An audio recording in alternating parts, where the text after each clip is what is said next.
Abi durumlar iyi, gayet iyi satışları yapıyoruz.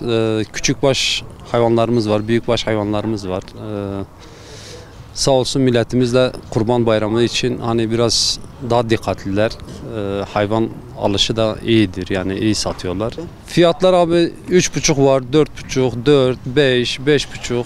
O civarda değişiyor abi, hayvana göre değişir. Fazla pahalı değil bence ekonomiye göre. Büyükbaş da abi var, bir 30 tane falan ahırımızda var. Burada hemen yan tarafta. Burada da fiyatımız 40 binden başlıyor ta 55 bine kadar. 200 kilo, 230 kilo hayvanımız geliyor. Abi hayvan alırken küçük başta özellikle kulağına dikkat etmeleri lazım. Sakat olmaması lazım. Bir de hayvanın etli olması lazım. Yani cılız hayvan tercih etmiyor.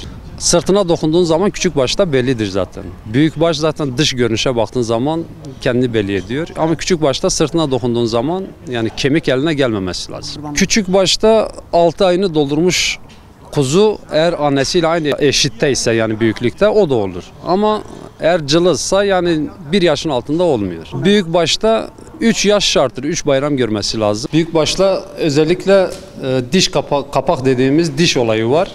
Bir de hayvanın etli olması lazım kurbanlık için. Dügelerimiz bunlardır abi. Satışa hazır. Satışlarımız da gayet iyi bu sene. 4-5 tane dügem kalmış. Fiyatlarımız da 42 bin, 40 bin, 50'ye kadar fiyatımız çıkıyor. Tosunlarda da 55-57 arasıdır. Doğu batı kıyası yaptığımız zaman şu anda bu hayvan batıda olduğu zaman 80 bin lira, 85 bin liradır. Burada da 55-57'ye falan satıyoruz. 230 kilo, 240 kilo da etidir.